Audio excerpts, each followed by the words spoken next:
Donc maintenant, la question que tout le monde se pose, c'est quelle est la durée de l'immunité après un Covid-19. Donc il y a deux choses. C'est d'abord, après une infection, est-ce qu'on garde une bonne immunité? Et après le vaccin, qu'est-ce qui se passe? On va commencer par une infection. Donc ce schéma, je trouve qu'il résume parfaitement bien la réponse immunitaire que nous développons. Pratiquement tout le monde développe cette réponse immunitaire contre le virus. Donc là, vous avez le virus avec ses différentes protéines. Quand on est infecté, on développe ce qu'on appelle l'immunité cellulaire, c'est-à-dire ce sont des cellules qui vont détruire les cellules infectées. Et puis, on va développer surtout des anticorps qui vont nous permettre de se défendre contre le virus si on le rencontre une deuxième fois. Et ces anticorps, quand on est infecté, ils sont dirigés soit contre la spike, donc la protéine S, maintenant tout le monde sait ce que c'est cette protéine-là qui est autour du virus, c'est elle qui va empêcher le virus de nous infecter. Et puis il y a d'autres protéines aussi qui sont importantes. Donc quand on est infecté, on développe différents anticorps, on parle d'anticorps polyvalents. Et alors, donc, tout le monde développe les anticorps, et vous vous souvenez, au début de la pandémie, les premières études montraient que le taux d'anticorps ou le titre d'anticorps, quand je dis des mots qui ne sont pas clairs pour vous, n'hésitez pas à m'arrêter pour que je change. Donc la quantité d'anticorps que nous développons, à un moment donné, elle baissait fortement. Et donc tout le monde disait, mais quand on est infecté, ça veut dire qu'on ne sera jamais protégé contre ce virus, on n'en finira jamais.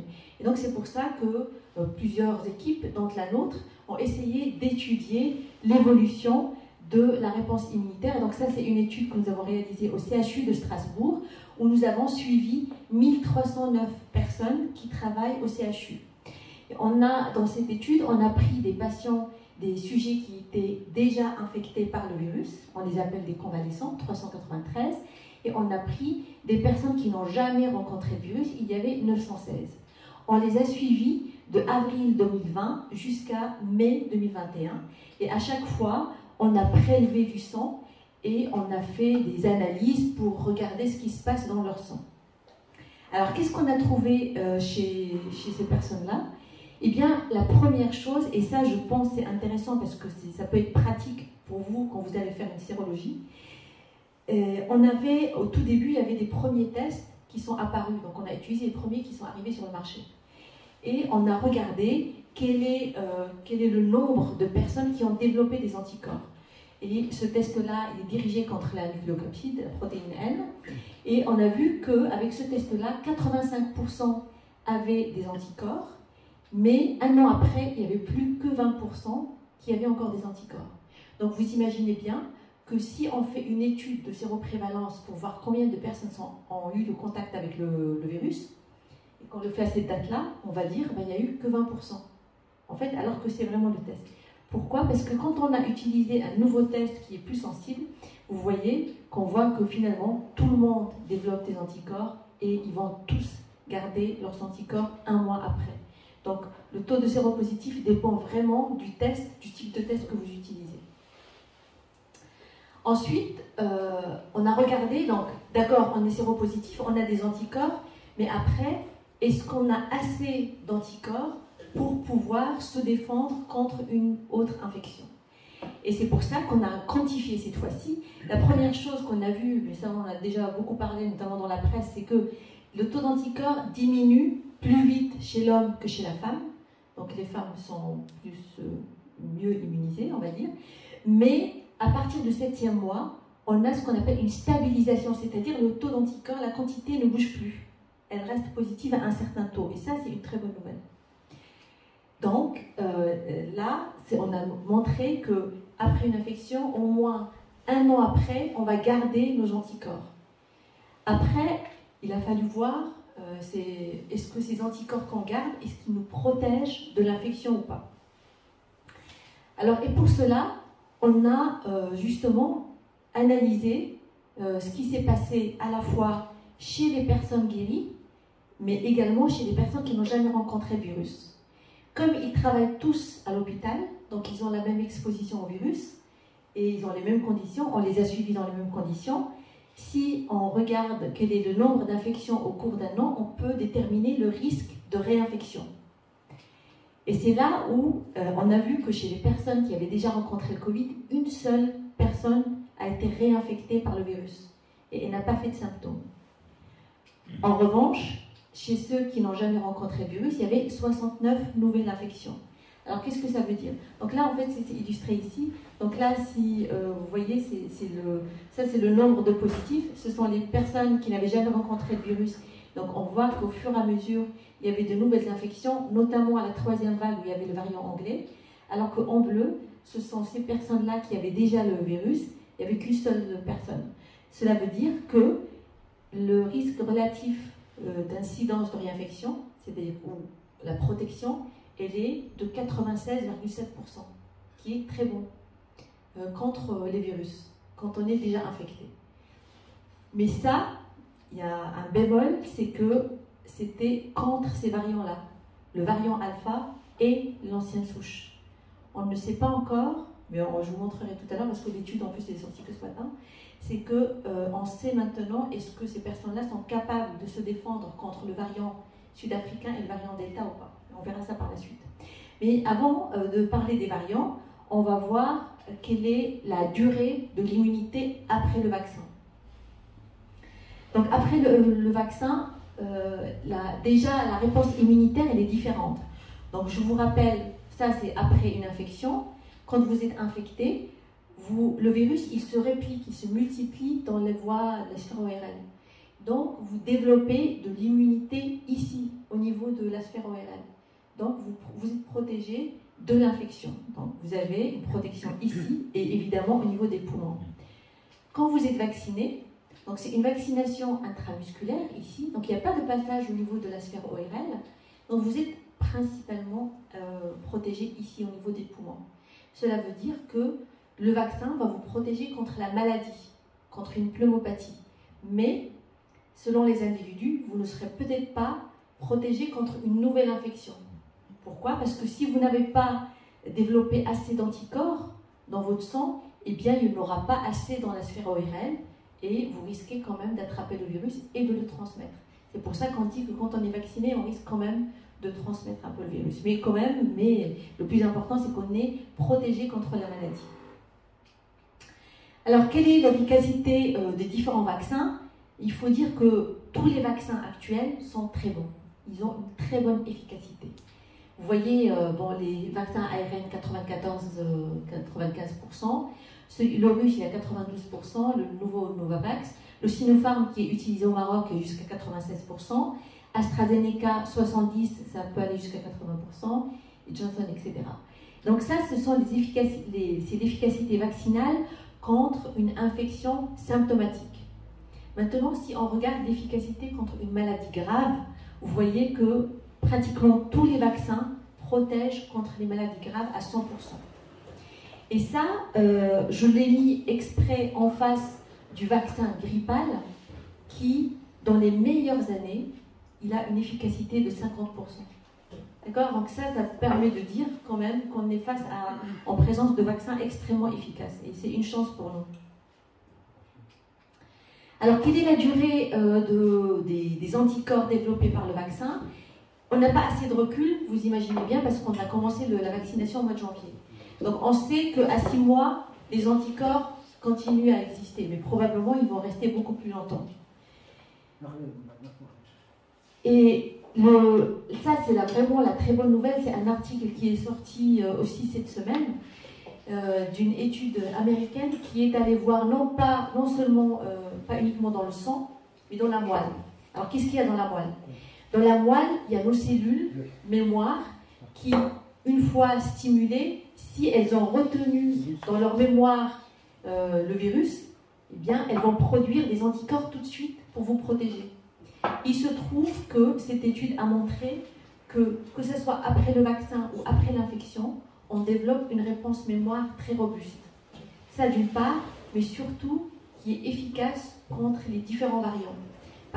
Pourquoi? Parce que notre corps, il est bien fait. Il est, il y a une maturation du système immunitaire qui fait que notre corps, il est capable déjà de sélectionner lui-même quels sont les meilleurs anticorps capables de protéger notre corps.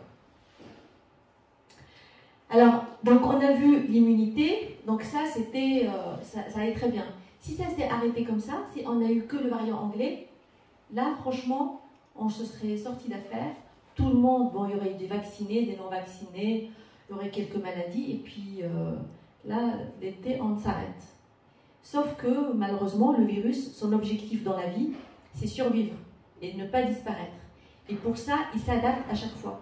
Donc, il s'est adapté à nous et il est devenu plus contagieux, mais pas seulement. Alors, qu'est-ce qui s'est passé au cours de l'évolution virale? Donc, au tout début, là, vous avez le virus chinois qui n'est jamais arrivé chez nous. En fait, c'est la première souche, elle était peu contagieuse. Il y a une personne pouvait contaminer que 2 personnes, finalement, pas énormément. Donc, si ça était resté là, on se serait débarrassé peut-être déjà l'été dernier. La souche qui est arrivée en Europe, c'est une souche qui avait déjà muté, qui avait une mutation qui lui donnait la possibilité de mieux contaminer. Donc, une personne contaminait 3 personnes.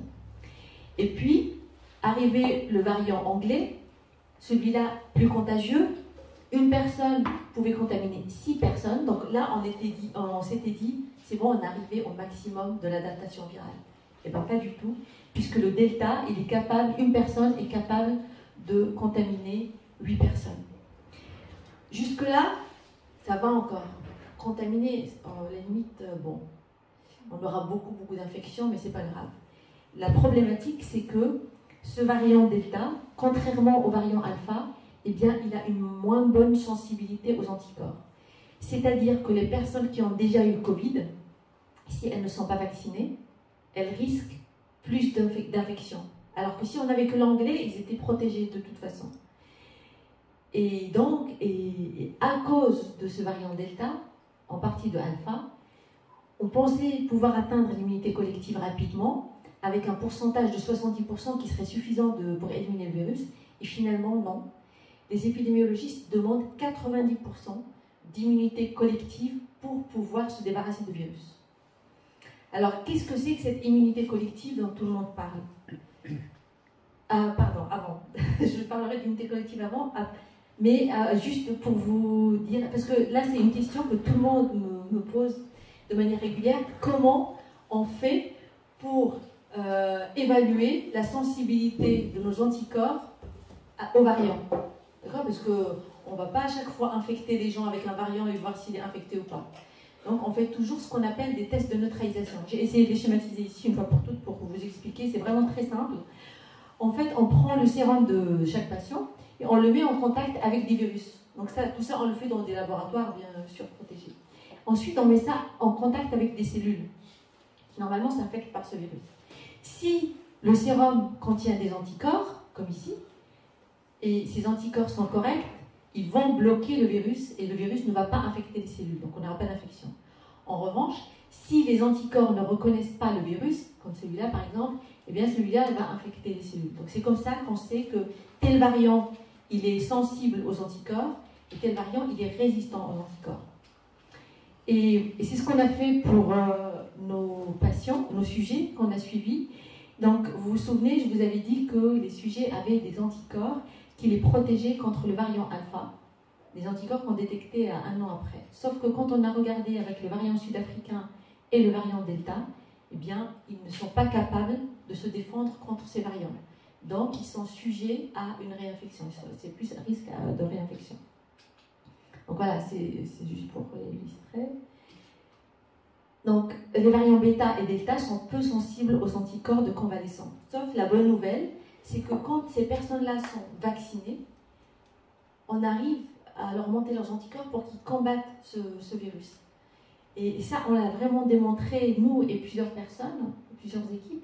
Donc là, vous avez des anticorps, des sujets qui sont guéris du virus, donc on les a suivis, et puis on les a vaccinés. Et vous pouvez voir que ce soit AstraZeneca, Moderna, Pfizer, 1 dose ou 2 doses, ils ont tous le même taux d'anticorps très élevé.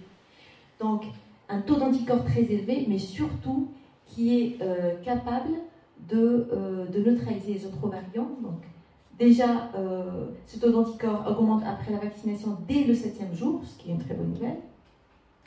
Et puis, quand on regarde, donc ça c'est avant la vaccination, Quand on vaccine ces mêmes personnes, vous voyez que leur taux d'anticorps augmente de manière très importante et ils sont capables de bloquer le variant Delta ici. Vous voyez les anticorps, alors qu'avant, ils n'y arrivaient pas. Donc après une dose de vaccin, tous les variants sont sensibles aux anticorps. Maintenant, est-ce que là, je parle des personnes qui sont infectées et vaccinées. Donc ça, c'est la meilleure protection. Ça, c'est clairement défini. Maintenant, qu'est-ce qui se passe quand on est vacciné? Et là aussi, c'est une très bonne nouvelle. Donc là, vous avez l'efficacité vaccinale, soit AstraZeneca, soit Pfizer, avec une ou deux doses. Et on va regarder, bon, ils sont très efficaces contre tous les variants. Et notre inquiétude, c'était par rapport au variant Delta. Et vous voyez, donc ici, c'est un titre de neutralisation, en fait. Si c'est important ici, c'est très bien. Et donc, on voit qu'après, si après la première dose, on a peu d'anticorps qui nous défendent contre le Delta, après la deuxième dose, vous voyez que c'est strictement pareil. Pour Pfizer et AstraZeneca, on se défend correctement. L'autre bonne nouvelle, c'est à côté des anticorps, il y a la réponse cellulaire. La réponse cellulaire, je vous ai dit, c'est ces cellules qui vont tuer les cellules infectées. La bonne nouvelle, c'est que vous soyez vacciné ou infecté, vous allez développer des cellules, et ces cellules, elles sont complètement insensibles aux variants. Elles reconnaissent tous les variants. C'est-à-dire que le virus, il peut muter comme il veut, il sera reconnu par ces cellules. Et ça aussi, c'est une bonne nouvelle, parce que ça veut dire que en plus des anticorps, nous aurons une réponse immunitaire qui va aider pour protéger, mieux protéger. Et enfin, donc tout ça, ce que je vous ai montré, ce sont des études de laboratoire de suivi. Récemment, il y a une étude en vie réelle. Qu'est-ce qui se passe en vie réelle? Maintenant, vous êtes là. Combien est-ce que vous êtes protégé ou pas si l'un de nous est infecté? On va dire si vous êtes vacciné ou pas. Et là, donc dans cette étude-là, ils ont pris des personnes vaccinées, des personnes non vaccinées, ils ont regardé entre décembre et avril 2021, ils ont fait des tests toutes les semaines, des prélèvements nasopharyngés, et ils ont regardé combien il y a eu de personnes infectées. Donc là, vous voyez qu'il y a eu quelques infectés quand même parmi les vaccinés, 5 sur 3179, c'est pas énorme, 11 chez ceux qui ont eu une dose. En revanche, il y a eu 20% de personnes infectées chez ceux qui n'étaient pas vaccinés. Le plus important, c'est que l'efficacité vaccinale, donc là maintenant clairement en vie réelle, elle est de 91% après 2 doses, c'est ce qui nous intéresse.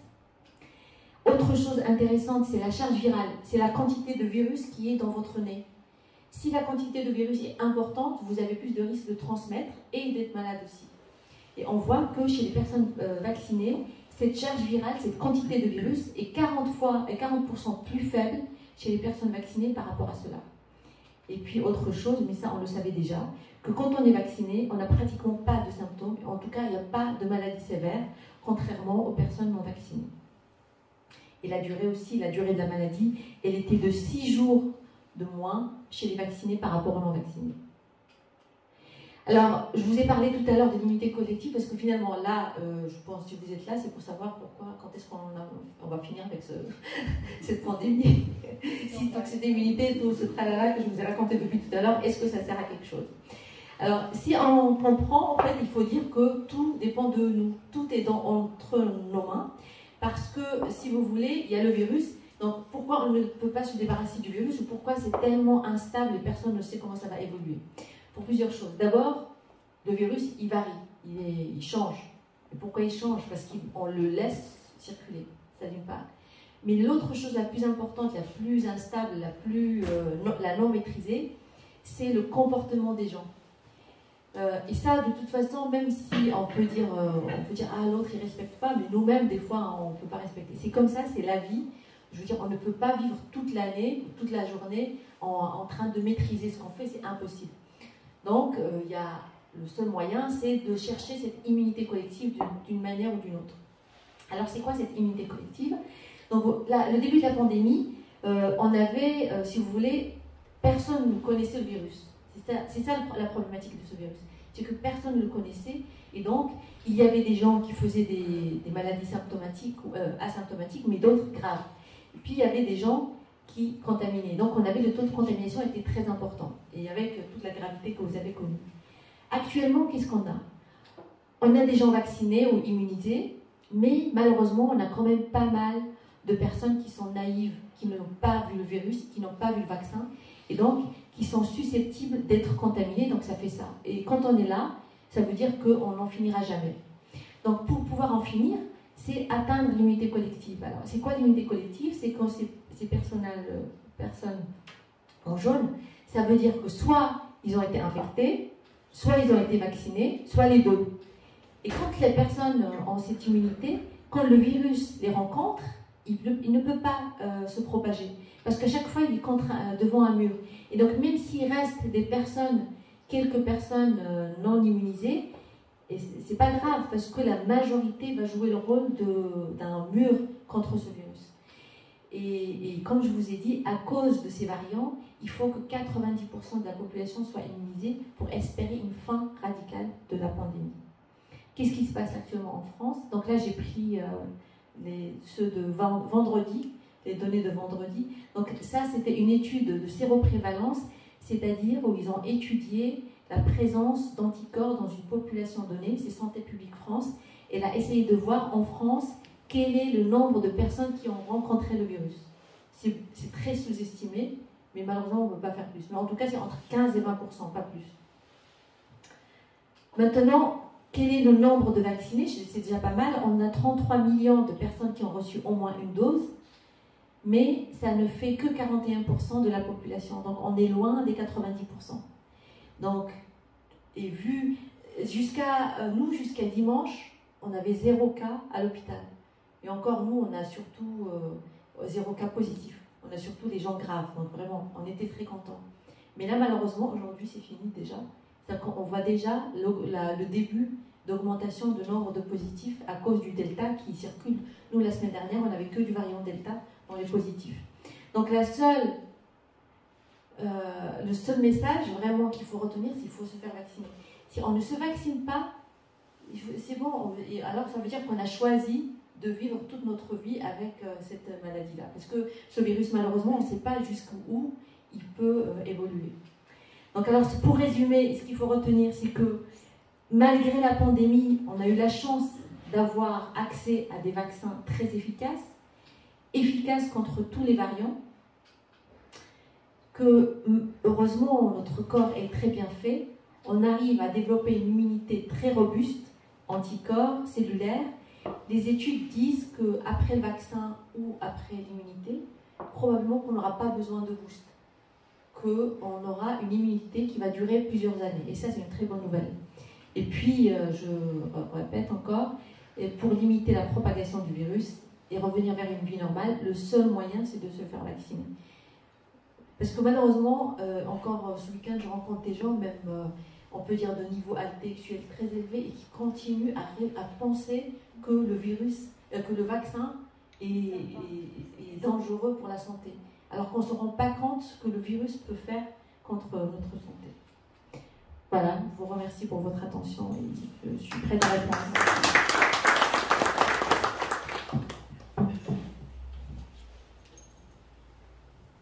Une question là. Merci. Moi, je voudrais juste savoir, est-ce que quand on est vacciné, on est obligé de faire le test à chaque fois? Pas du tout. Alors, il y a deux choses. Oui, il faut vraiment nuancer. Si pour une personne qui n'a pas de problème de santé, notamment d'immunodépression, greffe ou un médicament, par exemple contre les maladies auto-immunes, la polyarthrite rhumatoïde ou le lupus, je dis toutes les maladies auto-immunes, là, il n'y a pas besoin de se contrôler. On fait les 2 doses, point. Par contre, pour les personnes qui ont ces maladies-là, je pense qu'il n'y a que 50% de réponse, c'est ce qu'on voit, à cause du médicament qu'ils prennent, et c'est là où il faut vraiment faire une sérologie. Et là, le médecin, normalement, il le sait. En France, on est les premiers à prendre l'initiative de contrôler chez les personnes immunodéprimées. Merci.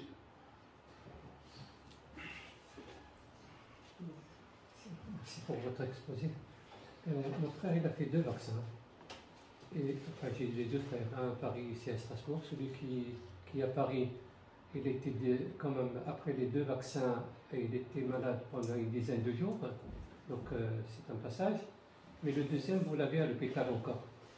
Il a fait les 2 vaccins, mais quand même, il a été intubé dernièrement à l'hôpital civil. Pour une infection? Oui, oui, tout à fait, avec ce virus. Avec le variant Delta?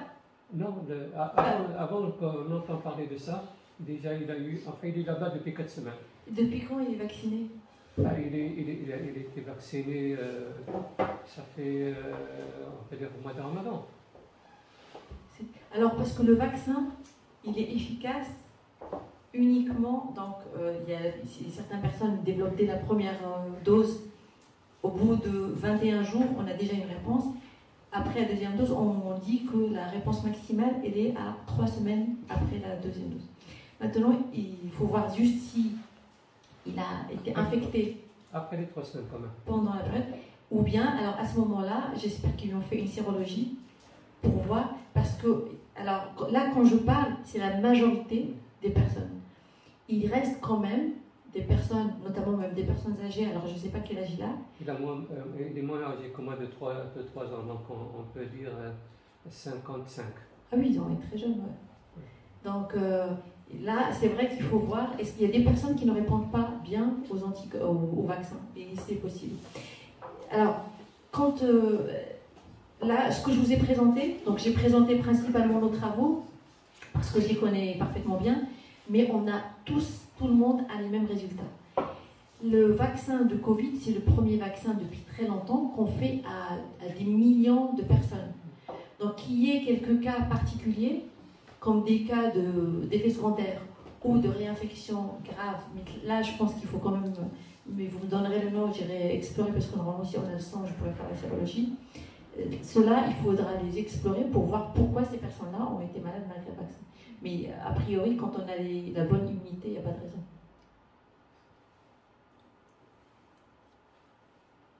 Docteur Samila, merci beaucoup pour cette belle intervention précise et concise. Vous êtes une fierté pour les compétences marocaines à l'étranger. J'ai juste une petite question. D'après vous, quels sont les facteurs de ralentissement, si on peut dire, de la stratégie ou de la campagne de vaccination ici en France?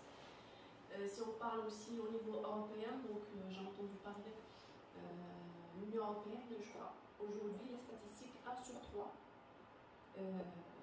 actuellement qui est vacciné. Donc d'après vous, quels sont les...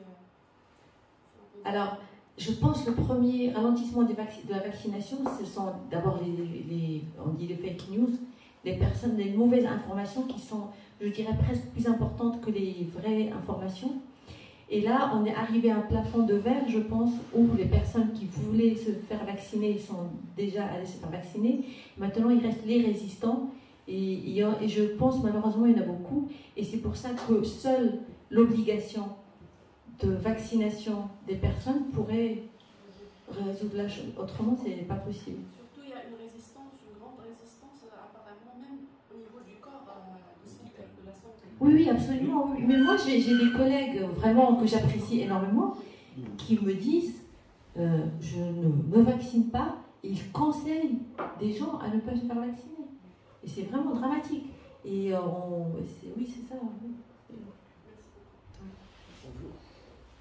Excusez-moi. Est-ce que le fait qu'il y a autant de résistance ne s'explique pas par le fait qu'il n'y a pas une étude très complète et sérieuse sur la campagne de vaccination? Alors, je pense qu'il y a énormément d'études, mais le souci, c'est qu'il y a eu beaucoup de choses qui ont été dites, qui se sont avérées fausses, et parce que personne ne savait. L'histoire des masques, à chaque fois quand je discute avec les gens qui ne veulent pas se faire vacciner, ils disent « Ah, moi, on m'a menti sur les masques, je ne vois pas pourquoi je vais les croire pour les vaccins. » Et juste, déjà là, c'est déjà bloqué. Et c'est... Parce que les campagnes, il y a des campagnes, des études, il y a beaucoup d'études, ne serait-ce qu'à observer un pays entier, des pays comme Israël, en Angleterre. Le nombre a baissé là, de variant Delta. Il y a eu des infections, mais il n'y a pas... Quand même. Hein? 40%. Non, alors, voilà, donc ça j'avais vu ce message qui circulait, non. Alors, il faut vraiment regarder exactement. C'était surtout des enfants qui étaient, pour la plupart, c'était des jeunes qui étaient infectés. Et les 40% de combien? il n'y en avait vraiment pas des vaccinés. Les vaccinés, il y avait très peu qui étaient symptomatiques. Et ça, tout le monde dit, quand vous êtes vacciné, vous pouvez avoir le virus, mais l'essentiel, c'est que vous n'êtes pas malade grave. Donc ce qui se passe actuellement en Israël, le nombre de morts, il n'a pas augmenté. Donc en Angleterre aussi. En Angleterre, ils ont moins vaccinés. Et je pense mais comme tout est nouveau, personne ne croit personne, et chacun croit savoir. En plus, parce que moi, des fois, vraiment, c'est juste même pour faire des courses. On me dit, mais non, des gens qui n'ont jamais, je crois, vu, ils ne savent même pas de quoi alors, ils essayent d'expliquer que moi, ils disent, moi, je sais ce virus, ce vaccin, et ils vous donnent leur théorie. Et ça aussi, c'est compliqué de faire changer les idées. Avec cette pandémie, tout le monde est devenu spécialiste du coronavirus. Et ça aussi, ça bloque, je pense. Et puis, l'information, il faut que chaque individu lui-même essaie d'informer, parce que le gouvernement ne peut pas faire, je crois qu'il a déjà perdu toute sa crédibilité un petit peu. Donc, c'est presque bien que ce soit des gens qui ont eu l'expérience, qui expliquent aux autres, voilà. Je pense que moi j'étais malade par exemple, il y a des gens qui ont eu le Covid-19, je ne sais pas s'il y en a eu parmi vous qui ont déjà eu le virus. Et vous n'avez pas de séquelles ni rien, vous êtes jeune? Non. Je me suis fait vacciner par longtemps et tout va bien. Hein. Oui, et en fait, les gens ne comprennent pas qu'il y a certains qui ont le Covid, et c'est comme une roulette russe, c'est soit ils n'ont rien, voilà. Soit ça peut être vraiment grave. Et c'est là où, pourquoi prendre le risque alors que j'ai un vaccin où il y a eu des millions de personnes qui l'ont eu. Ah oui, et alors les études ont montré que l'effet, parce qu'il y en a qui disent c'est sur le long terme, on ne sait pas ce qui va se passer. Les spécialistes du vaccin, pas de vaccin de SARS-CoV-2, mais du vaccin de manière globale, un effet vaccinal, s'il n'y a rien qui arrive dans les 2 mois, ça veut dire que ce n'est pas lié au vaccin. Et là, bon, c'est une histoire de rapport bénéfice-risque, je pense. Et est-ce que les autorités médicales ne contribuent pas en fait cette confusion générale quand ils valident certains vaccins, comme le vaccin chinois, Pfizer, et ils interdisent ou ne reconnaissent pas certains vaccins, notamment les vaccins AstraZeneca qui est fabriqué en Inde. Oui, ça c'est l'aberration, ça c'est vrai que Est-ce que cela ne contribue Alors ça, oui, complètement. Je pense qu'il y a aussi tout ça, il y a la politique, il y a l'argent, il y a les gens qui sont aveuglés par le pouvoir ou qui croient tout savoir, il y a les mauvaises informations, il y a tellement de facteurs, c'est vrai, qui fait que c'est comme on est dans le chaos total. Mais encore une fois, malheureusement, il n'y a que les individus actuels. Si on ne veut pas revivre ce qu'on a vécu, le confinement, franchement, moi, rien que d'y penser, je ne sais pas vous, mais c'est dramatique. Ce matin, moi, quand j'ai entendu que ça commence à augmenter, alors que c'est dramatique. Alors qu'on a le vaccin, c'est... Ouais. Qu'est-ce que vous pensez de professeur de Raoul qui, à un moment donné, a conseillé les gens de ne pas se faire vacciner?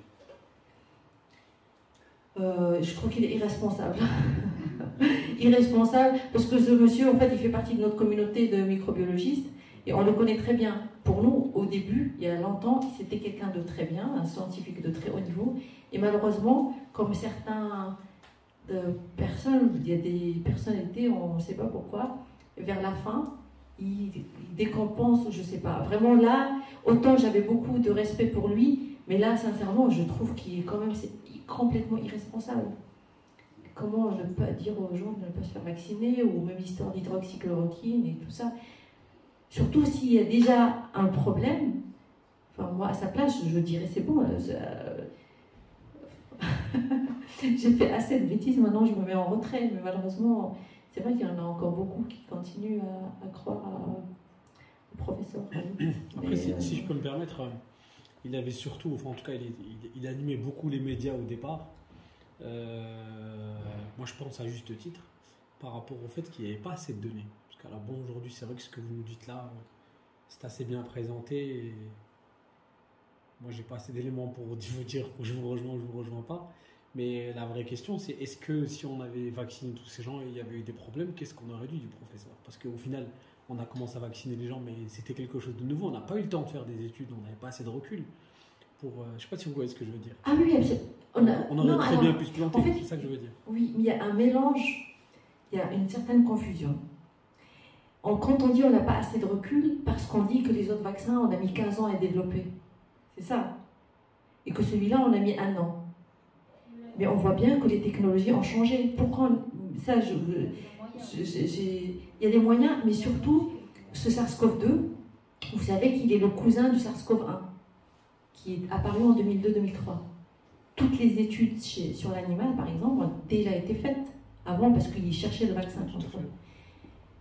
Là, si vous voulez, avec la technologie qu'on a actuellement, on vous donne les moyens, on vous donne l'argent, mais vous pouvez tout faire.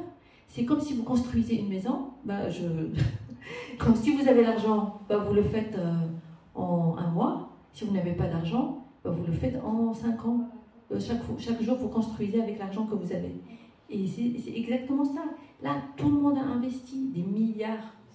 Et la technologie d'ARN messager, donc les gens disent c'est une nouvelle technologie, on n'a même pas essayé sur n'importe qui. Donc, ils ont fait des essais cliniques quand même. Phase 1, phase 2, phase 3. Ils ont juste... ils avaient l'argent, ils ont tout fait quand même assez rapidement. Pourquoi ça prend autant de temps? C'est parce que pour inclure les gens, ça coûte énormément d'argent pour faire une étude clinique, énormément d'argent. Là, ils avaient tout ce qu'il fallait et les gens se proposaient pour venir faire l'étude. Donc déjà, il y a tellement d'éléments. Ce que nous n'avons pas, c'est un recul après le vaccin de 5 ans. Vous croyez qu'on va attendre... si on attend 5 ans, qu'est-ce que... Du coup, ça m'amène à la question suivante. Pour le coup. Comment expliquez-vous qu'en Chine... Je ne suis pas pro-Raoul, attention. Mais comment expliquez-vous qu'en Chine, ils ont réussi à gérer mieux l'affaire, par exemple, que en Europe, alors qu'il n'y avait pas de vaccin à ce moment-là? Vous avez vu, alors, j'ai la maman de la meilleure copine de ma fille qui est chinoise, et comme elle sait que je travaille beaucoup sur les virus, et les Chinois, tous, déjà, même elle en France, ils ont l'application, ils sont suivis à la trace. Vraiment à la trace. Vous pensez que ça peut arriver ici? Non, je ne sais pas, moi la question c'est du coup... Et elle-même me dit, mais Samira, mais jamais vous n'arriverez à contenir le virus en France. Nous, en Chine, eux là-bas, ils leur disent, vous faites comme ça, personne ne discute, et tout le monde, vous discutez, vous allez en prison. Et elle m'a dit, quand quelqu'un revenait qui était en quarantaine, les voisins faisaient de la délation si jamais il sort de chez lui. Donc forcément, c'est pas du tout la même culture. Donc vous pensez que c'est grâce à la discipline qu'ils ont pu... Ah oui, c'est sûr, vraiment. Mais là, ils ont un vaccin. Hein. Oui, là, oui. Moi, je suis quelqu'un de pragmatique, en fait. Quand on dit, en fait, par exemple, oui, pour les Chinois et tout ça, les Chinois, ils ont eu un seul vaccin, d'accord? C'est eux qui l'ont produit, c'est Sinopharm. Ils en ont plusieurs. Oui, ils en ont plusieurs. Ils en ont Sinovac, Sinopharm et un autre. Ici en Europe, on nous a présenté en fait pas mal de vaccins, d'accord? Et moi, par le biais de mon travail, je suis ambulancier. Quand j'emmenais en fait pendant la deuxième période, en fait le début de la deuxième période, j'emmenais des personnes pour se faire vacciner. À chaque fois qu'ils entendaient AstraZeneca, ils arrêtaient tout de suite. Scandale, cris, pleurs, tout ce qu'on voulait. Du jour au lendemain, parce que moi je les emmenais au centre vaccinal de la Bourse. Oui. Du jour au lendemain, on n'entendait plus parler d'AstraZeneca. Il n'y avait que Pfizer. Il y avait ce que Pfizer. Ça, c'est la première chose. Deuxième chose, je sens comme quoi que pour les gens qui travaillent dans le milieu médical, on nous oblige maintenant à nous faire vacciner. Moi, je suis déjà vacciné en fait. C'est un choix personnel que j'ai opté de faire parce que pour préserver ma famille, pour pouvoir en fait me déplacer comme je veux et tout ça. Mais il y a d'autres personnes qui n'ont pas envie en fait de se faire vacciner, ce qui est normal. Par contre, moi, de mon point de vue, quand j'emmenais des personnes qui avaient 94 ans, 82 ans pour se faire vacciner, là, je trouvais que c'était de la foutaise. Ah bon? Ouais, je trouvais que c'était de la foutaise. Pourquoi en fait? Parce qu'à 92 ans, la personne, on va dire, laissez-la vivre sa vie tranquillement. C'est la fin de vie, en fait. Alors, moi, j'inverse la chose. On fait tout ça pour eux, finalement. Parce que si... D'abord, parce qu'on est sûr que là, on voit que le vaccin, finalement, ça ne tue pas. Vous savez quoi, en fait, moi, je peux vous dire comme quoi que j'ai eu des complications suite au vaccin. Suite au vaccin, il y a 3 personnes qui ont... Non, alors, ça, c'est la réponse immunitaire. Quand les gens... Ça veut dire que s'ils rencontrent le virus, ça veut dire que c'est pareil. C'est leur réponse immunitaire qui va être très forte, qui est inadéquate. Oui. Donc, si tout le monde... En fait, c'est pas un sacrifice, mais c'est une responsabilité. On prend, nous, la responsabilité. On se vaccine pour protéger, pour pouvoir se débarrasser du virus. Et globalement, moi, ça me choquait quand des personnes âgées, qui pourraient être quand même en priorité qu'on faisait ça, qui disent qu'ils ne veulent pas se faire vacciner. Mais désolé, mais à 92 ans, qu'est-ce que vous voulez en fait que la personne aille jusqu'à dans... Non, mais c'est pour qu'elle ne propage pas, parce que si elle est infectée, elle va propager le virus, c'est ça le problème. Ils sont dans des EHPAD. Ils vont contaminer tous les autres. Il y a 1 ou 2 personnes qui ne veulent pas se faire vacciner. On l'a vu dans l'EHPAD de Markolstein. Oui. Il y a toutes les personnes qui n'ont pas été vaccinées, elles ont toutes été contaminées. Ils ont contaminé tout le monde. Et ça, en fait, c'est ça.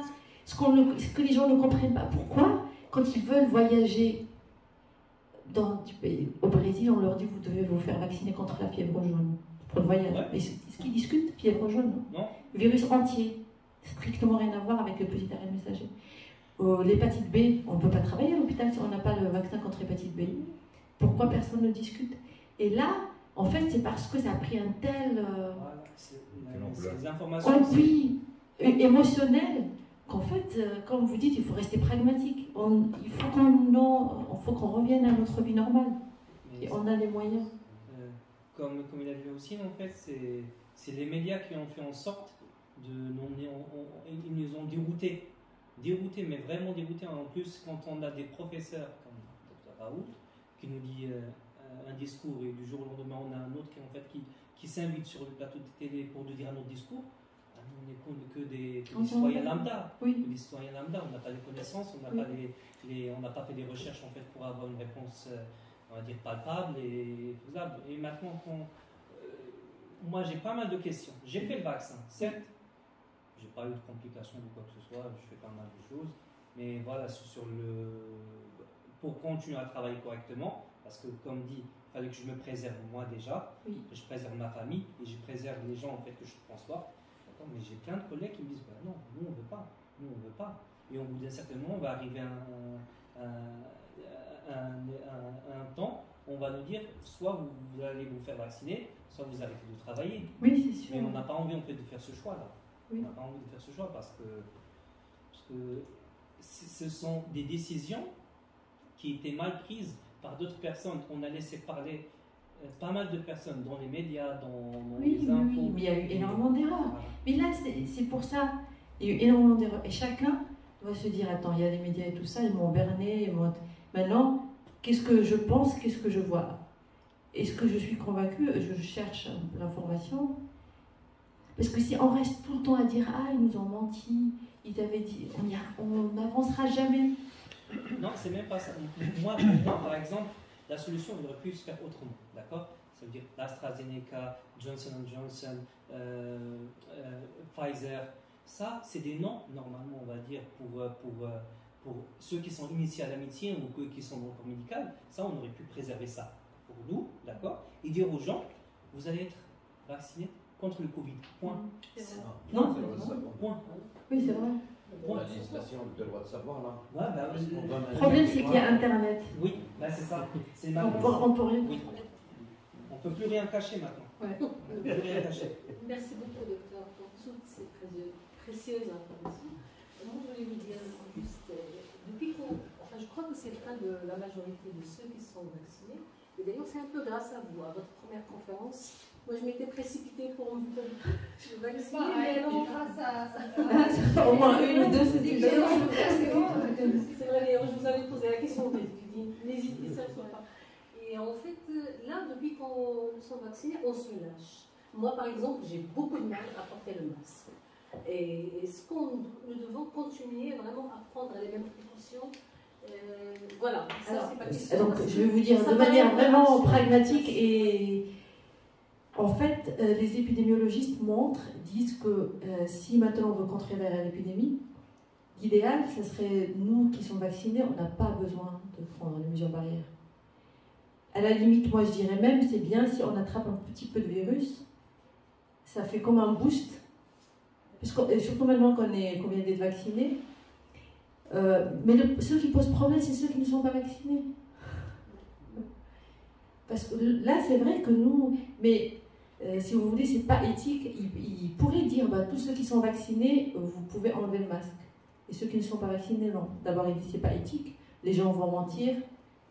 Et en fait, c'est une histoire de communication, mais scientifiquement, quelqu'un qui est vacciné, en bonne santé, parce que vraiment, il faut être sûr, parce que si on n'est pas en bonne santé, ça veut dire qu'on n'a pas développé une bonne réponse immunitaire. À ce moment-là, voilà, on est quand même protégé. Excusez-moi, là, on a une autre question, donc on va vérifier. Est-ce qu'on a eu une bonne réponse ou pas? Non.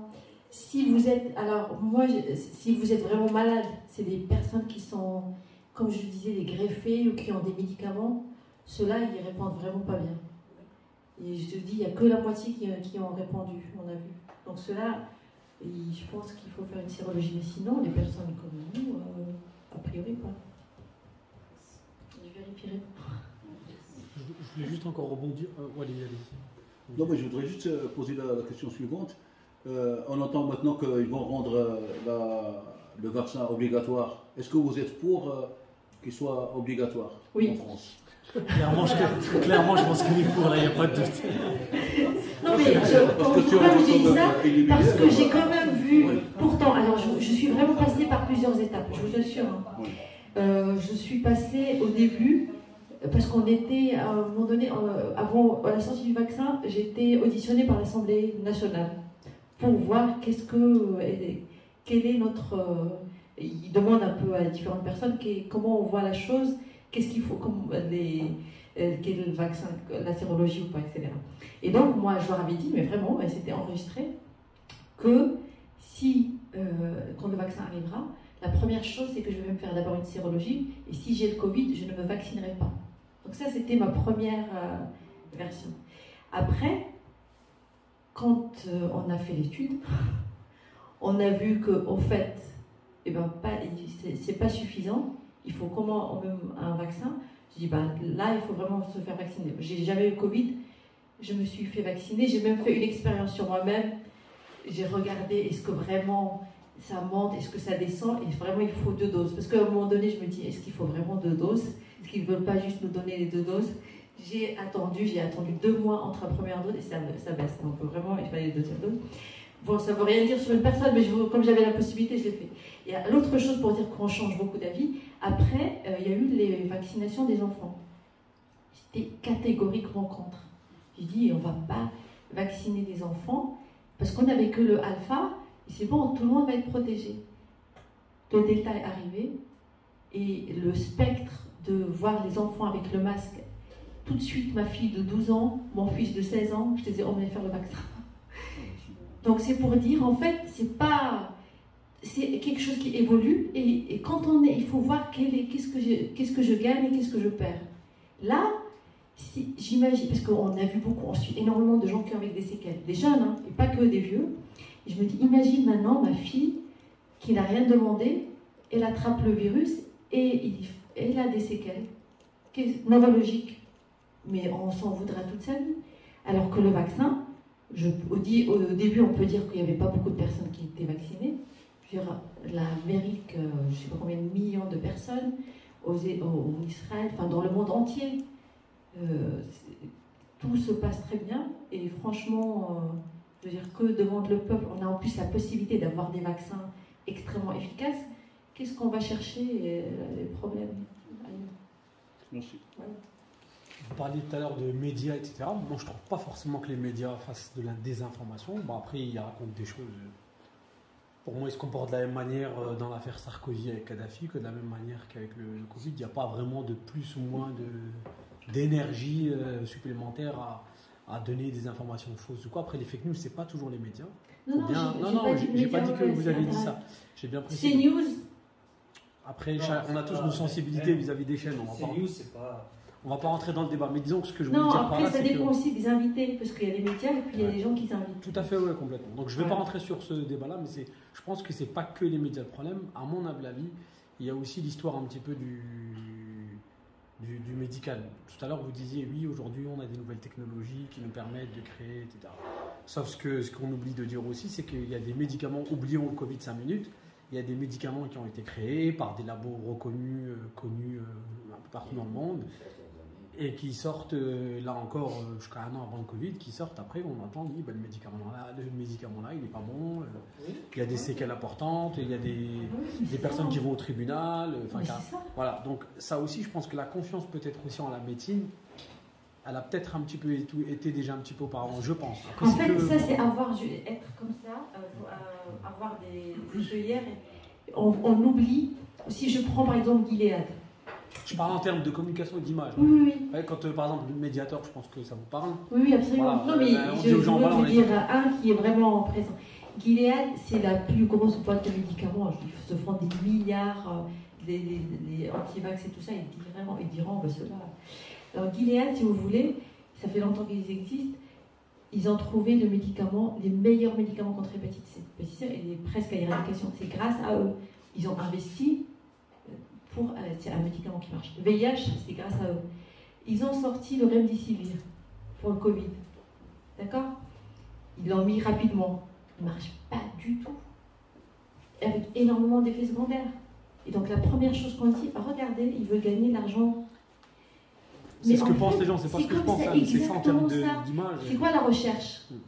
On essaie de trouver une molécule, on essaie sur un petit groupe, et après on étale. Il y a des médicaments, ça se passe très bien chez tout le monde. La majorité d'ailleurs. Voilà. Et puis d'autres, quand c'est. Des fois, c'est comme ça. Non, mais ça on est d'accord. Donc c'est ça, en fait, il faut dessert pas voir le mauvais. Oui, mais il faut être un peu. Comment dire. Après, la population, est-ce qu'elle est malheureusement? Et oui, moi, je rebondis sur la deuxième partie de ma question, c'est finalement, est-ce que d'un point de vue politique, on parlait tout à l'heure du volet politique, est-ce que d'un point de vue politique, ils font ce qu'il faut faire? Non mais je veux pas rentrer, on va pas faire de la politique, on est d'accord. Mais disons que là aujourd'hui, la conférence que vous faites aujourd'hui, moi je trouve, à ma connaissance, là où j'habite, au moins dans un rayon de 50 km, il n'y a aucune conférence qui est organisée, il n'y a aucune réunion publique pour informer les gens, etc. Donc c'est bien beau de dire aux gens, oui, vaccinez-vous, mais quand ils ont des contre-arguments qui sont les leurs, comment est-ce qu'on essaie de les convaincre aussi? Est-ce qu'il n'y a pas un travail de terrain à faire? Moi, j'en ai fait pas mal dans des mairies, quand même. Après, est-ce que les gens s'intéressent? Ils veulent entendre ou ils veulent écouter? Après, il y a quand même des gens, ils veulent entendre que ce qu'ils veulent entendre. Donc, c'est très difficile. Et là, si on commence à dire, on va informer, les gens vont dire, il y a quelque chose derrière. Ils font de la propagande. À mon avis, ce sera difficilement pire que la situation actuelle. Oui, c'est même pas ça, en fait. Quand on voit, par exemple, que l'OMS, par exemple, d'accord, et donne le feu vert pour un certain vaccin. Et l'Europe, il dit non, on n'accepte pas ce vaccin. Ils se contredisent en fin de compte. L'OMS, quand même, c'est l'Organisation mondiale de la santé. Oui, mais parce qu'on n'a pas les mêmes critères. Heureusement qu'ils se contredisent. Il y a des choses que nous, on accepte, les États-Unis n'acceptent pas, et vice-versa, par exemple, aussi. Après pour un problème, on trouve qu'en cas, il y a des solutions d'ailleurs, d'accord? Par exemple, moi, je suis à Strasbourg, et je sais que quelqu'un, il a la solution pour mon problème que j'ai à Strasbourg, là, aux États-Unis, d'accord? Alors, je prends la solution qu'il a trouvée et je l'applique sur moi. Et le paradoxe, c'est que l'Europe ne veut pas de cette solution. L'Europe veut créer sa propre solution à elle. Alors, et moi, je me pose des questions. Comme je vous ai dit avant, je suis quelqu'un de pragmatique. Je me dis, est-ce qu'ils ne veulent pas gagner de l'argent, en fait, juste en Europe, entre eux, et laisser les puissants américains faire ce qu'ils sont en train de faire, parce que la solution est toute simple. On a trouvé un vaccin, là, que tout le monde reste sur ça, et suit les Américains, par exemple, suit le premier qui a trouvé en fait ce vaccin, pour qu'on s'en sorte tous. Et là, on a vécu une situation où il y avait certains pays, ils étaient individualistes, chacun, il a tiré en fait la couverture vers lui pour trouver un vaccin, pour se faire vacciner le premier, pour avoir le stock nécessaire en fait pour pouvoir en fait le donner à son peuple. Et nous, on est, je le dis et je le redis, on est des simples maillons en fait d'une grande chaîne. On n'a pas le pouvoir de décider ni quoi que ce soit. Mais ça, M. Tracy saura mieux dire que moi. Ça, je pense que c'est ce qui se passe. Politique. Tout. Ça, c'est juste parce qu'on est impliqué. Géostratégique. Mais là, il s'était clairement dit dans les journaux que le vaccin anti-Covid est devenu une arme. Exactement. Donc c'est pour ça. Là, c'est très juste ce que vous dites, mais je ne sais pas si ça s'applique aussi facilement. Mais malheureusement, c'est nous les victimes. Ah oui, ben, comme tout le temps, comme tout le temps. C'est pour ça, moi, je dis qu'il ne faut pas trop savoir. Il faut essayer de voir quel est son bien, que chacun puisse vraiment étudier et évaluer ce qu'il peut faire pour sa bonne santé. Pour revenir au sujet, peut-être la durée de la vaccination. Est-ce que ça devrait être annuel ou ça peut prendre plus de temps? Et à un certain moment, il y avait une vidéo qui sortait sur un chercheur, je crois d'origine marocaine, qui parlait de contrer le corona en tant que tel. C'est-à-dire que je n'ai pas bien saisi, c'est-à-dire que pas peut-être la souche mère ou je ne sais pas. Ah oui, alors, ça tombe bien parce que... alors, la durée du vaccin, ça c'est... personne ne sait, parce que moi on n'y parle. Mais ce que j'ai montré tout à l'heure, comme dans ce qu'on appelle le centre germinatif, où il y a nos cellules mémoire, il est vraiment robuste, on a espoir que ça va durer au moins 1 an, voire plusieurs années. Ils disent voire plusieurs années. Mais tant qu'on n'a pas la preuve, à peu près plusieurs années, c'est difficile. Mais en tout cas, je ne pense pas qu'ils vont commencer à faire des boosts sans faire une évaluation avant pour voir les anticorps vont augmenter ou pas. Alors, l'autre vaccin, je crois que c'est M. Bachir. D'ailleurs, je fais partie, j'ai l'honneur de faire partie du Advisory Board. On a une réunion cette semaine pour décider de la stratégie vaccinale. Et en fait, lui, son objectif, c'est trouver un vaccin contre la famille des coronavirus. Parce qu'il y en aura d'autres apparemment qui vont sortir plus tard. Donc si jamais comme ça, il serait novateur. S'il y a un nouveau qui sort, l'étude est déjà faite, le vaccin est déjà prêt et puis il sera efficace sur tout. Donc ouais, ce serait un Marocain en plus. Ouais. Moi, j'ai une question qui me dérange un petit peu. Comme j'ai beaucoup confiance en vous, j'aimerais bien.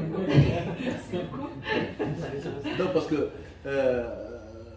ça parle entre les copains et tout, entre les gens, alors en disant comme quoi que dans Monsieur Bill Gates nous a mis une piste miniature alors, dans les vaccins. Alors, quel est le rôle de M. Bill Gates dans cette affaire des vaccins? Aucune. Est-ce que c'est vrai qu'il y a une puce alors qu'ils vont nous injecter alors et après non. Parce qu'il paraît qu'il y avait des films sur Internet qui disaient que c'est aimanté. Que... Oui, justement. J'ai fait des tests avec quelqu'un. Animaux et tout. Et alors, moi j'ai vu aussi quelqu'un qui a mis. Il a dit ah mais non, en fait je ne suis pas vacciné. Ça collait des non, mais ça c'est vraiment ça. Du coup, c'est fake news, c'est exactement ça. Bill Gates, il n'a strictement rien à voir avec ça. S'il a peut-être investi comme n'importe quel investisseur dans les vaccins, ce qui est normal, je crois que même des petits et des grands hommes d'affaires ont investi dans le vaccin parce qu'ils ont flairé l'affaire. Mais d'ici à... Non, c'est sûr que non. Il n'y a pas de puce. Non, c'est sûr que non. Mon petit-fils, il a utilisé le téléphone et c'est vrai, ça collait. Mais ça, il n'a pas eu... Il n'a pas eu de vaccin? Non. Oui. C'est du plastique là que... oui, c'est notre corps qui contribue. Juste une dernière question de ma part, s'il vous plaît. On est confiné, on a tous les problèmes en Europe, en France, ça, je parle de la France. Tout d'un coup, le jour des élections, on nous a libérés de partout, donc mosquées, un peu de partout. On était ce jour-là, le 20, tout était autorisé. Parce que c'est normal. La politique. Non, c'est la politique. C'est la politique. Donc la politique, elle prend le dessus, ou bien le médical. Oh non, ça avait baissé quand même. Ils ont vu quand même que ça avait baissé. Non, ils n'auraient pas lâché si c'était. Moi, j'ai assisté hier à une réunion, c'était catastrophique quand même. C'est les politiques. Où ça? La Robertson. Ah oui. Oui, c'est quand même. On ne sait pas quoi suivre.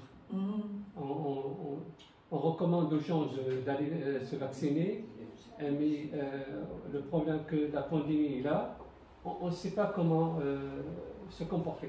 Vraiment. Il y a sur 150, il y avait peut-être 3 ou 4 qui portaient le masque. Ah oui. Oui, c'est. Bah, ils vont être. J'espère que Ouais, ça sera pas malheureusement, ouais, c'est ça. Après, il n'y a plus que l'individu. Je pense qu'il y a aussi une histoire financière, vu ce qui se passe dans le foot ces dernières semaines. Là. Oui. Vous avez vu des stades qui étaient complètement. Et des stades où il y avait la mort. Oui. Voilà. Il y a quelque chose incompréhensible. Ça montre que la médecine, c'est pas une science exacte. Pas du tout. C'est un art. C'est un art, la médecine. S'il vous plaît,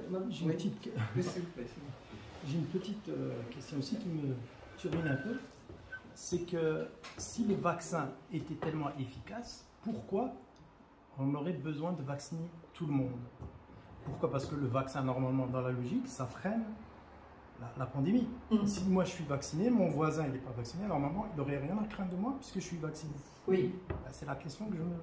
En fait, c'est ce qui s'est passé avec les virus à l'origine, hein, qui n'étaient pas très infectieux. D'accord. On aurait à 60% de personnes immunisées ou vaccinées, le virus se serait arrêté. Mais là, ce virus-là, il est tellement contagieux, il faut plus de personnes immunisées pour qu'il s'arrête vraiment. Parce que imaginons ce que je vous ai montré tout à l'heure, une personne qui contamine 8, je ne sais pas comment, je ne suis pas mathématicienne, mais s'il y en a 2 ou 3 qui sont vaccinés, ça ne sert à rien. C'est le fameux R0 R0, là, on est presque à 8. Okay. On y revient, cette contradiction en termes de communication. Que pensez-vous de la réouverture, c'est ce week-end, il me semble, des discothèques? Vous voyez, il faudrait qu'il leur fasse un test à l'entrée. Un test prévu, il me PCR. semble. C'est très bien. Mais franchement, s'ils font un test, c'est bon. Alors juste par rapport au test, ça aussi, c'est une question non. que j'avais oublié. Non, mais j'ai oublié de vous la poser tout à l'heure. Oui. Comment ça se passe par rapport au délai de... Par exemple, une personne A rencontre une personne B qui l'infecte. Oui. Quand est-ce, je ne sais pas comment le dire, mais si elle fait le test, elle l'a rencontré aujourd'hui, elle fait le test demain ou après-demain, comment est-ce que... Alors, on estime que dans les 2 à 3 jours avant que vous développiez des symptômes, normalement, vous pouvez avoir du virus. Déjà pouvoir le transmettre, c'est vrai. Donc ça veut dire que quelqu'un, ce week-end, c'est samedi, par exemple, je crois, ou vendredi, enfin peu importe, qui se rend à une discothèque, elle se fait tester, elle est négative, peut-être qu'elle a le virus. Non. Ah, si elle se fait... Non, si elle se fait tester samedi devant la discothèque, et qu'elle a bon. rencontré quelqu'un le matin même, ou elle sera dans positive. La discothèque? Non, admettons, elle y va samedi soir. Oui. Donc elle se fait tester à l'entrée de la discothèque ou Ouais. avant. Parfait, parce que l'essentiel c'est dans la discothèque. Mais si elle a rencontré une personne qui l'a infectée dans la journée ou quelques heures auparavant, elle sera positive ou négative? Non, elle sera négative. Si, en tout cas, négative. Bah oui, si elle a il faut quand même en fait le virus, il faut quand même il doit entrer, il doit trouver la cellule, il doit se multiplier. Il y a l'immunité qui va essayer de l'éliminer. Il faut lui laisser un peu de temps pour que vous produisiez une quantité importante pour aller cracher sur quelqu'un d'autre. D'accord. Okay. Mais à la seconde, non, c'est pas. Il faut vraiment. En fait, peut-être que j'ai compris un peu ce que vous voulez dire, monsieur, mais peut-être la période d'incubation. Oui, c'est ça. Ouais. La période d'incubation, on dit qu'elle est entre 5, mais il y a peut-être raccourci un petit peu avec les nouveaux variants. Avant, c'était 5 jours. Donc vous êtes contaminé, il vous faut 5 jours avant de pouvoir se répliquer. Là, on dit peut-être que c'est 3 jours avec les nouveaux variants. D'accord. Après, en fait, ça reste pas fiable. Moi, les tests, les petits tests qu'ils mettent devant les discothèques, comme ils veulent faire, ils ont fait la même chose en Allemagne, par exemple, devant les DM vers les gares et tout ça, ils ont fait le même test. Mais pour moi, c'est pas fiable parce que déjà, avec le travail, j'étais en cas contact, je crois 13 fois, j'ai fait 13 fois le test, hein, pour dire que quoi, je suis un très bon client. Et à chaque fois, je fais le test, et normalement, avec l'ARS, avec le travail, tout ça, ils disent qu'il faut rester à la maison 7 jours et tout ça pour avoir la réponse. Mais moi, j'avais tellement de charge de travail, au bout du 3e jour, je repartais travailler. Je repartais travailler parce que j'avais une période de 3 jours. Je regardais un peu s'il n'y avait pas de température, s'il n'y avait pas de perte d'odorat, s'il n'y avait pas les symptômes que tout le monde connaît, et je repartais. C'est fort probable que j'étais contaminé, mais pas de séquelles importantes. Enfin, c'est fort probable. Mais j'ai continué à travailler jusqu'à ce que j'ai fait mon premier vaccin. Et le lendemain, je me sentais un peu étourdi, comme tout le monde, parce que là, c'est un corps étranger qui rentre dans le corps, ça commence à agir. Et après, un mois après, encore un deuxième vaccin. Tout ça pour gagner ma liberté, pour pouvoir aller, par exemple, dans les autres pays, Allemagne, Belgique, et même dans ces pays-là maintenant, moi j'ai vu dernièrement, ils demandent de ramener un test PCR, en sachant que je suis vacciné. J'ai eu la réponse. Le Maroc, par exemple. Pas le Maroc. Le Maroc,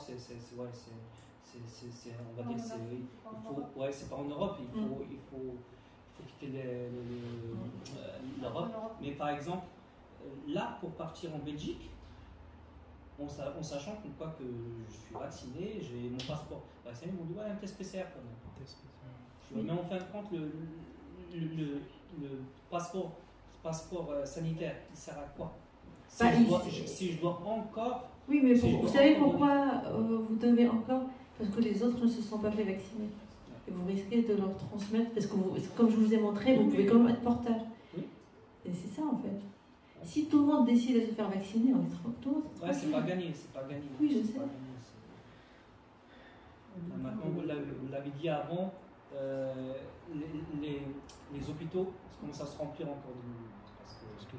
C'est reparti. Ah oui, vous devez voir encore. C'est reparti. Ah oui. C'est reparti.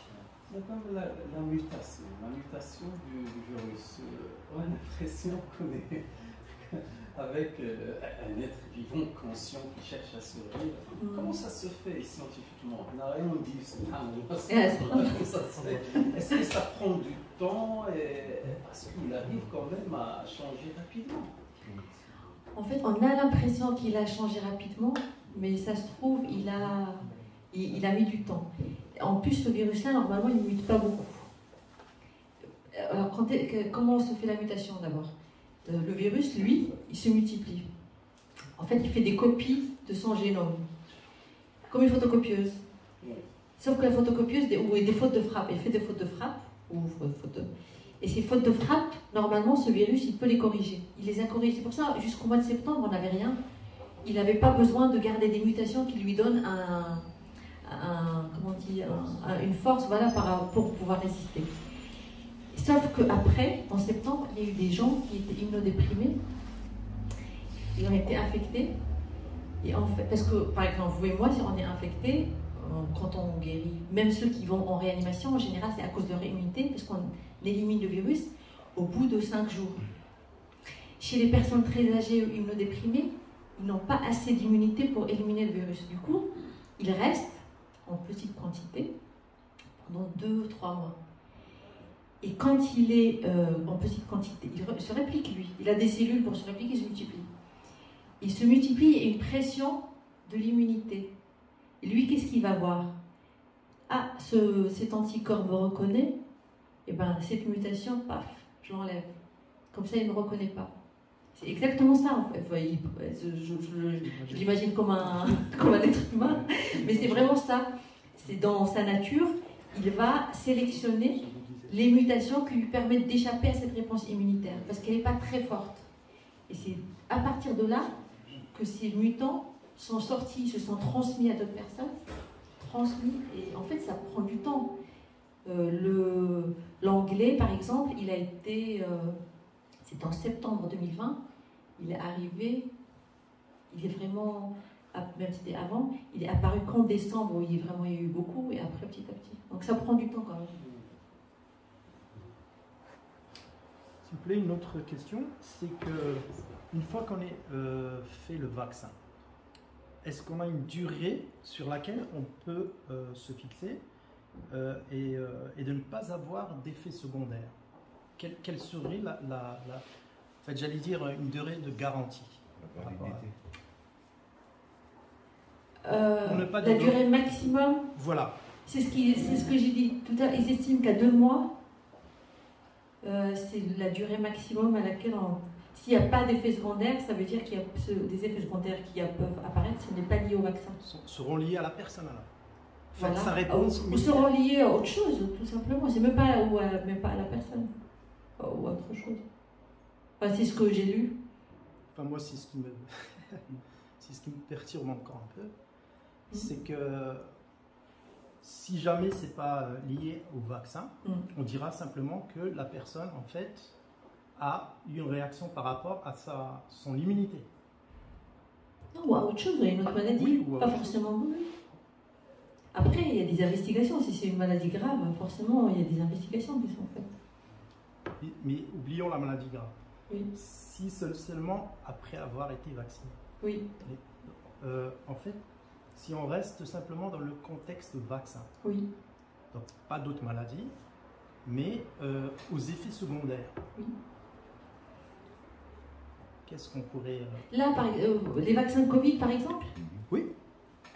Ces vaccins, Pfizer, Moderna, Astra... Vous pouvez encore avoir des effets secondaires très rares. Ils sont arrivés, je crois, jusqu'à 1 mois après la thrombose de AstraZeneca. Je ne pourrais pas vous dire. Je vous dis ce qui a été observé. D'accord. Mais la fièvre et tout ça, normalement, ça arrive le lendemain. Au bout de 12 heures, je ne sais pas ceux qui ont... Au bout de 12 heures, juste après le vaccin, on a l'impression d'être super bien, et après 12 heures après, on est mort. Enfin, En fait, ça, c'est la réaction, on va dire, un peu normale. Oui. La fièvre. Tout. Oui. Mais je parle des séquelles. De l'auto-immunité, oui. Voilà. Oui, ouais. D'autres séquelles plus graves. Oui. Paralysie, AVC, hémiplégie. Ça, c'est des thromboses, oui.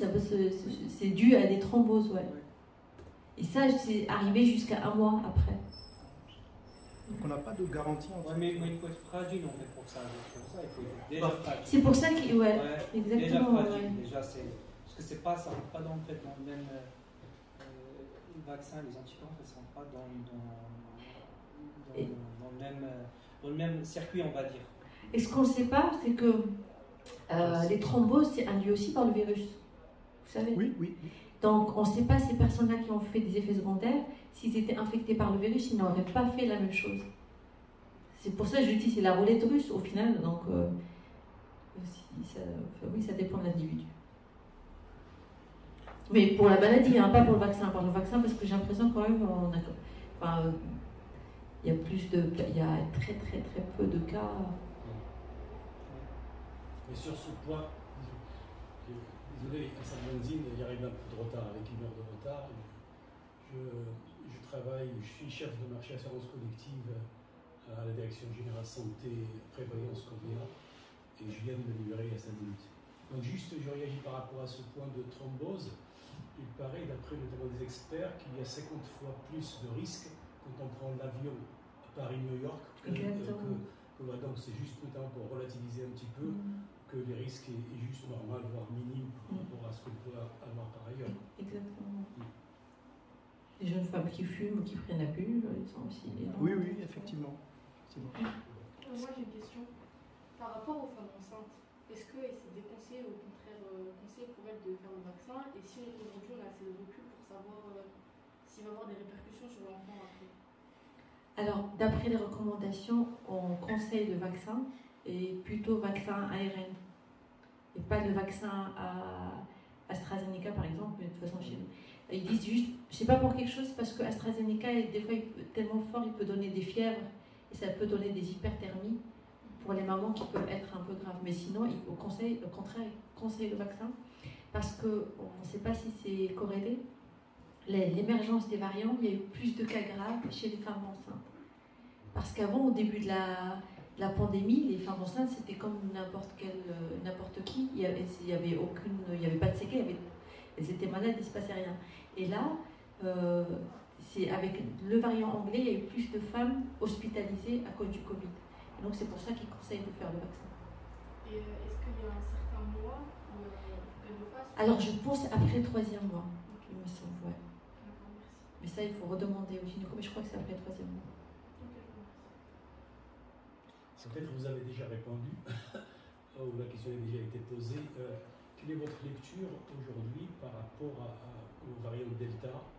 Y aurait-il ou pas une 4e vague? Après, notamment. Alors, je pense que vu comme c'est parti, il va y avoir une 4e vague. Parce qu'on était pratiquement on était à 0 pour les cas positifs, là c'est de nouveau en train de commencer d'augmenter. Et tant qu'on n'atteint pas, parce que les épidémiologistes demandent une immunité collective de 90%, là on est à 41% de vaccinés. Il y a une réunion cette semaine pour trancher. Ouais. Donc pour les variants, ils avaient dit 90%. Et maintenant, si les personnes ne se vaccinent pas, j'ai peur qu'il y ait quand même une 4e vague. Et en fait, une 4e vague, ça serait catastrophique parce qu'ils confinent pour tout le monde. Parce qu'il y a déjà quand même pas mal de personnes qui sont déjà infectées ou vaccinées. Mais nous, franchement, je veux dire, à subir encore le confinement, c'est ça qui... Par précaution, ils pourraient reconfiner en automne. Les écoles et tout ça. Ouais. J'ai une question. J'aimerais savoir, votre travail exactement, ça consiste en quoi? Parce qu'on a parlé du Covid, mais le lien... Qu'est-ce que vous faites exactement dans votre travail?